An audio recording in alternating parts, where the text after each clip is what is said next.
kita simak penjelasannya bersama guru-guru tercinta dalam Damai Indonesiaku siang ini. Selamat mengikuti.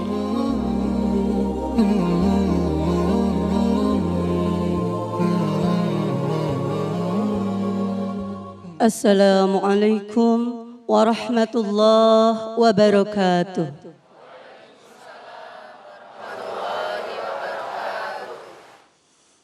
أعوذ بالله من الشيطان الرجيم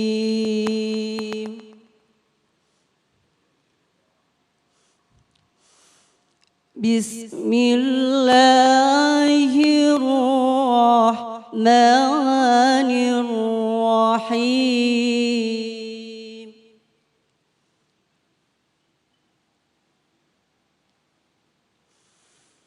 وما تكون في شأن وما تتلو منه من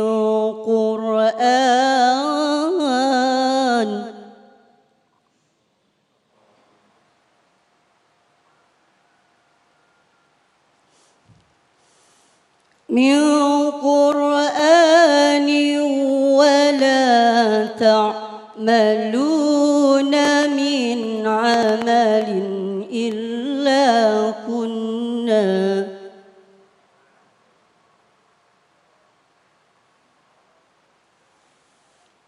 إلا كنا عليكم شهودا إذ تفيضون فيه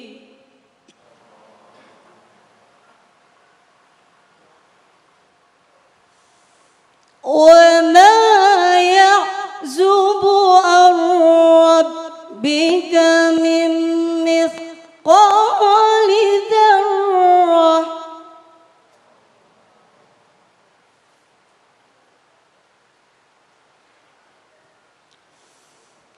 من مثقال ذرة في الأرض ولا في السماء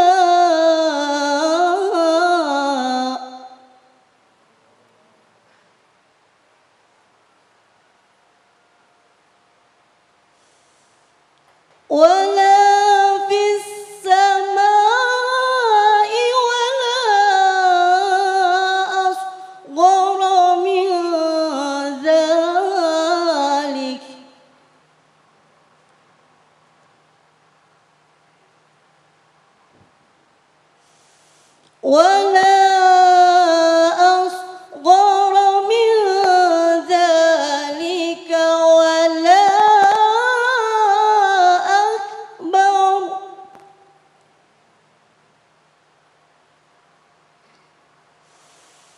ولا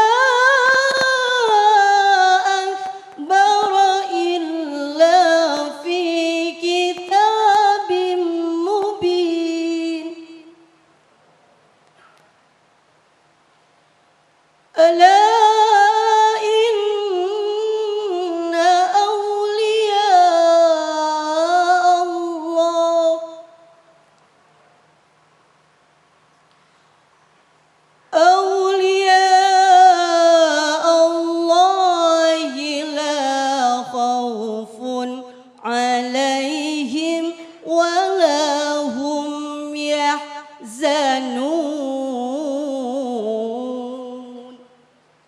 صدق الله العظيم wassalamualaikum warahmatullahi wabarakatuh. Assalamualaikum warahmatullahi wabarakatuh. Allahumma sholli ala Muhammad wa ala ali Muhammad. Pemirsa, senang sekali saya Yomi Fitri hadir saat ini langsung dari Masjid Al-Ikhlas di Perum Polri Jatikerangga, Bekasi, Jawa Barat. Di mana hari ini majelis ilmu hadir dengan tema yang sangat menarik, yakni adalah berdamai dengan takdir, yang insya Allah akan disampaikan oleh Ustazah dan juga Ustadz kita, guru-guru kita di Damai Indonesiaku, yang akan dipandu langsung oleh rekan saya Muhammad Sofyan, saat ini berada di dalam masjid. Silakan Sofyan. Baik, terima kasih Yomi Fitri. Assalamualaikum warahmatullahi wabarakatuh. Alhamdulillahirabbil alamin hamdan katsiran thayyiban mubarakan fih asyhadu an la ilaha illallah wa asyhadu anna muhammadan abduhu wa rasuluh.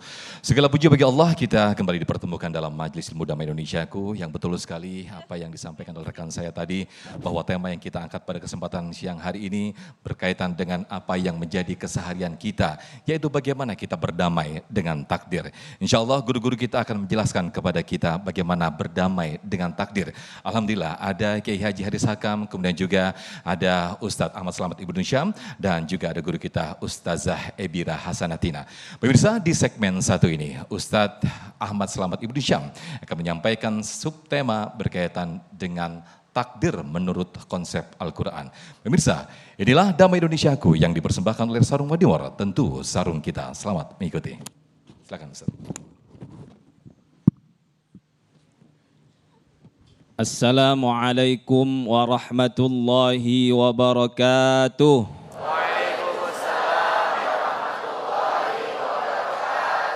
Alhamdulillahi thumma alhamdulillah. Alhamdulillahi rabbil alamin. Wabihi nasta'inu ala umurid dunya waddin. Wassalatu wassalamu ala al-mab'uthi rahmatan lil alamin. Sayyidina wa qurrati a'yunina wa syafi'ina wa maulana Muhammadin sallallahu alaihi wasallam wa ala alihi wa ashabihi wa azwajihi wa dhurriyyatihi wa ummatihi ajma'in. Amma ba'd.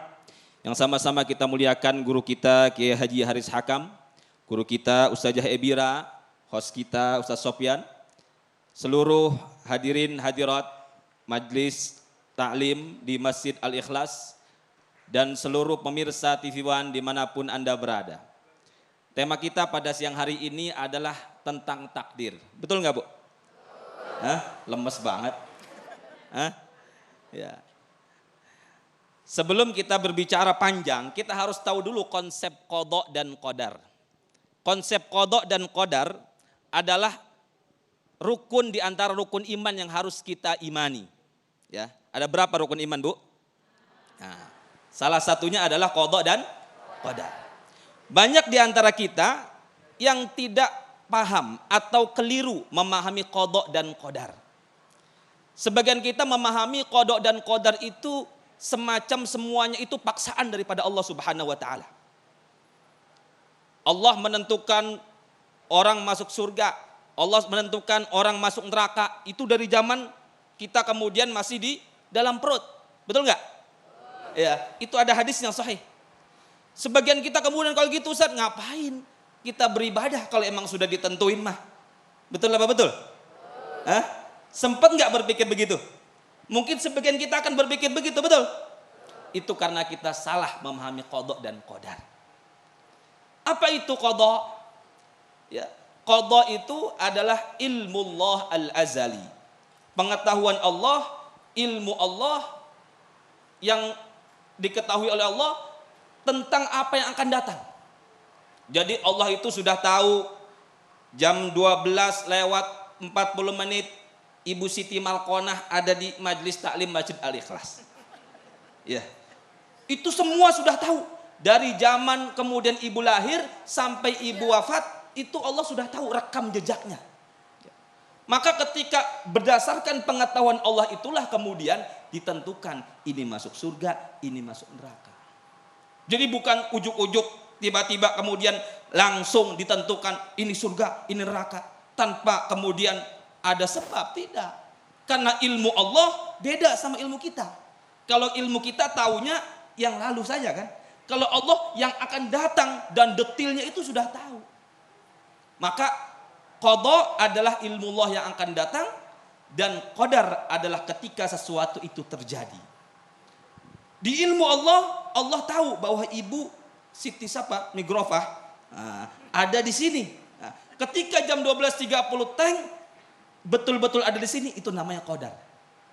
Paham? Jadi kalau begini adil nggak? Allah adil nggak? Wa ma kana Allahu liyudhi'a imanakum. Allah nggak mungkin nyanyain iman kita. Allah nggak mungkin nyanyain amal kita. Dan ini kemudian konsep yang harus dipahami oleh kita semuanya. Yang kedua, Allah Subhanahu wa taala berfirman dalam Al-Qur'an, a'udzubillahi minasyaitonirrajim, wa asa an takrahu syai'an wa huwa khairul lakum wa asa an tuhibbu syai'an wa huwa syarrul lakum wallahu ya'lamu wa antum la ta'lamun. Bisa jadi yang tidak engkau sukai itu justru baik buat engkau. Sebaliknya bisa jadi yang kau sukai itu buruk buat engkau. Allah Maha mengetahui sedangkan kalian terbatas pengetahuannya.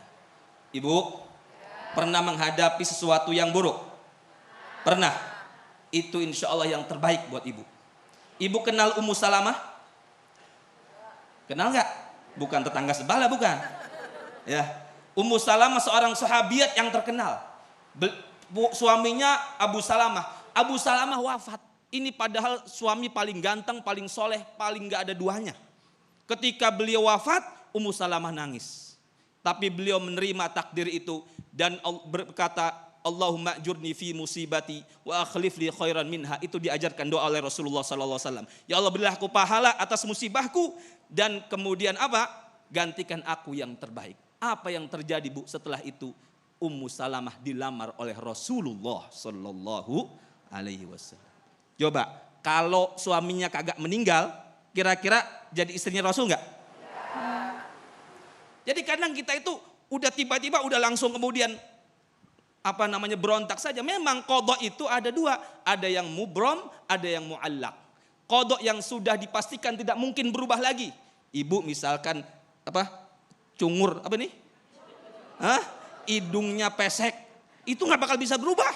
Walaupun ibu ya Allah mancungin hidung saya, itu nggak bakal bisa.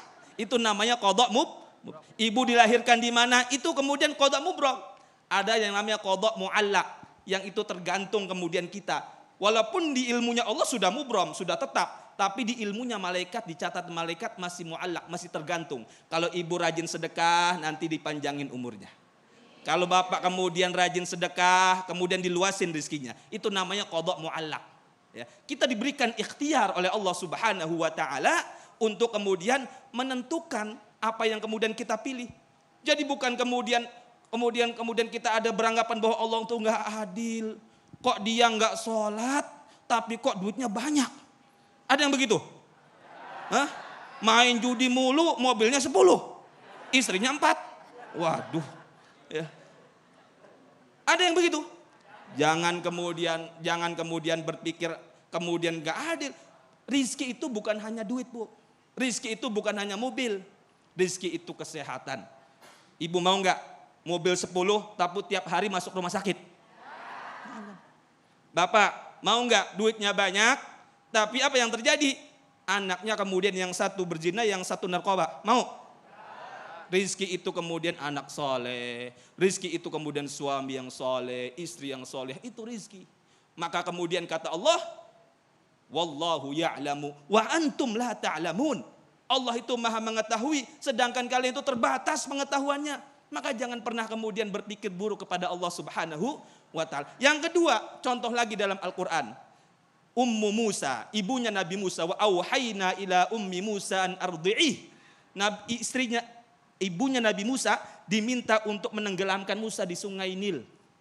Coba ibu mana yang tega? Tega nggak, Bu? Ini anak kesayangan. Kenapa? Karena waktu itu seluruh anak-anak kemudian di Mesir diminta dibunuh. Apa yang terjadi Bapak Ibu-ibu? Justru itu yang terbaik buat ibunya Nabi Musa. Akhirnya itu Nabi Musa kecil datang ke istananya Fir'aun, diasuh malah jadi anak angkat, nggak jadi dibunuh. Coba, ya. Jadi kadang-kadang sesuatu yang nggak enak itu justru kemudian mendatangkan kebaikan buat kita semuanya. Mudah-mudahan dengan konsep ini kita semuanya makin yakin, makin percaya, makin iman tentang qada dan qadarnya Allah. Dan jangan pernah kemudian suudzon lagi sama Allah ya. Bahwa Allah nentuin surga dan neraka itu berdasarkan pengetahuan Allah yang detil tentang apa yang kita lakukan. Allah sudah tahu ibu nanti besok akan bermaksiat, bertoat, udah tahu semuanya. Makanya penentuannya itu setelah kemudian ada rekam jejak semuanya ditentukan oleh Allah Subhanahu wa ta'ala. Baik, saya kira itu. Baik, terima kasih Ustadz Selamat Ibnu Syam atas tausiah di segmen 1 ini. Bagaimana ketika kita mencapai puncak ketinggian iman, itulah ketika kita meyakini takdir Allah yang diberikan kepada kita semuanya. Bisa jadi apa yang kita rasakan itu buruk, namun sesungguhnya itu baik dari Allah dan itu baik juga untuk kita. Lalu bagaimana dengan konsep innallaha la yughayyiru ma biqaumin hatta yughayyiru ma bi anfusihim. Sesungguhnya Allah tidak akan merubah nasib suatu kaum sehingga sampai kaum itu merubah nasib itu sendiri. Bagaimana pula dengan cara merubah takdir? Insya Allah di segmen kedua nanti akan disampaikan oleh guru kita Ustazah Ebira Hasanititnya. Sesaat lagi, tetaplah di Damai Indonesiaku.